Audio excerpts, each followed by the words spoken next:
Assalamualaikum warahmatullahi wabarakatuh.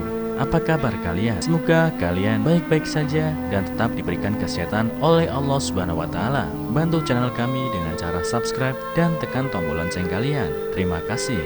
Semoga kisah ini bermanfaat.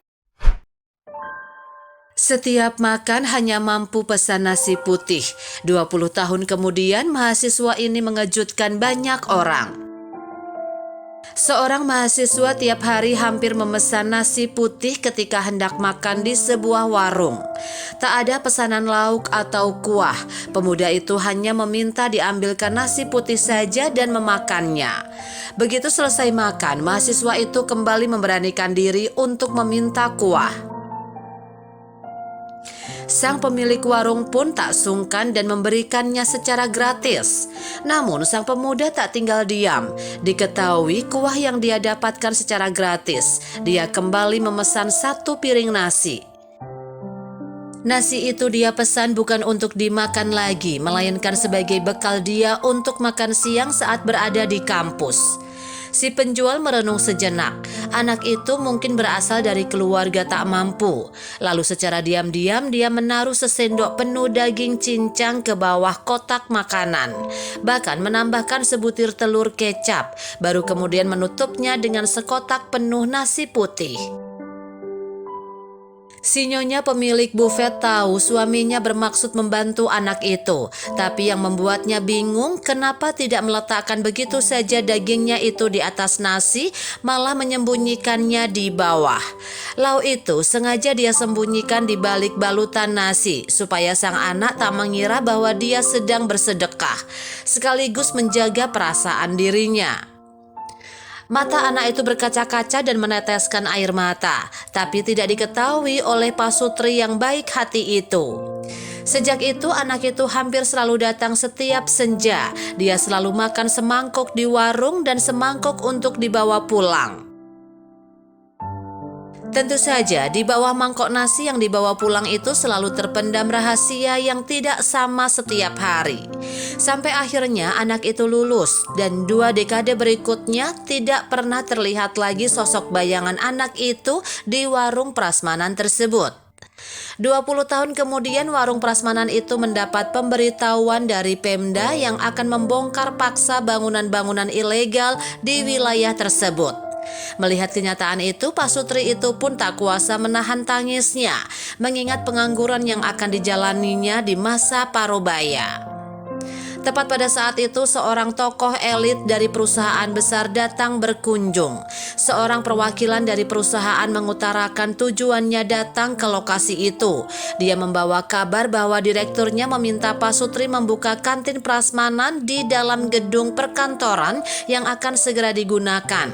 Peralatan dan bahan-bahan yang dibutuhkan semuanya disiapkan oleh perusahaan. Mereka hanya tinggal membuat masakannya dan keuntungan dibagi 2. Hal itu tentu membuat Pak Sutri bertanya-tanya dan sekaligus kebingungan, merasa diperlakukan begitu baik oleh perusahaan itu. Namun perwakilan perusahaan itu lagi-lagi menjelaskan bahwa kedua Pak Sutri itu telah berjasa besar kepada pimpinannya tersebut. Dia sangat suka dengan telur kecap dan daging cincang masakan kalian. Lainnya kalian bicarakan saja nanti saat bertemu. Berkat usaha kerasnya selama 2 dekade ini, si anak yang setiap hari makan nasi putih di warung suami istri itu 20 tahun silam sekarang telah mendirikan kerajaan bisnisnya sendiri. Semuanya ini juga berkat dorongan dan bantuan secara diam-diam dari kalian ketika itu. Jika tidak, dia tidak akan pernah bisa menyelesaikan studinya. Ketika suami istri itu mohon pamit, sang direktur berdiri dan membungkukkan badan memberi hormat pada Pak Sutri ini sambil mengatakan, "Semangat ya, sampai jumpa besok. Kelak perusahaan mengandalkan bantuan kalian." Satu tindakan empati dari lubuk hati yang tulus bisa membawa kehangatan dan sentuhan yang tak terhingga. Apabila berniat baik untuk membantu orang lain, kita juga harus memahami cara yang bijak, di samping memberikan perhatian yang sesuai dan layak. Jangan lupa juga harus menghormati perasaan orang yang dibantu. Ketika harus bersyukur dan tahu berterima kasih ketika menerima bantuan dari orang lain, agar niat yang tulus ini bisa saling menghangatkan sanubari masing-masing. Jangan menganggap remeh pengaruh kita terhadap lingkungan sekitar. Dengan menunjukkan perhatian dan dorongan yang tulus pada waktu yang tepat, sekilas tampak terlihat seperti bantuan yang sepele, tapi bisa memancarkan kekuatan positif yang kuat.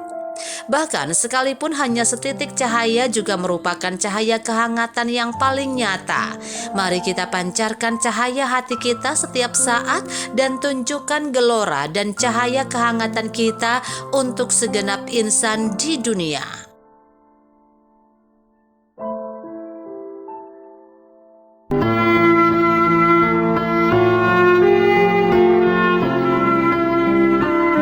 Assalamualaikum warahmatullahi wabarakatuh.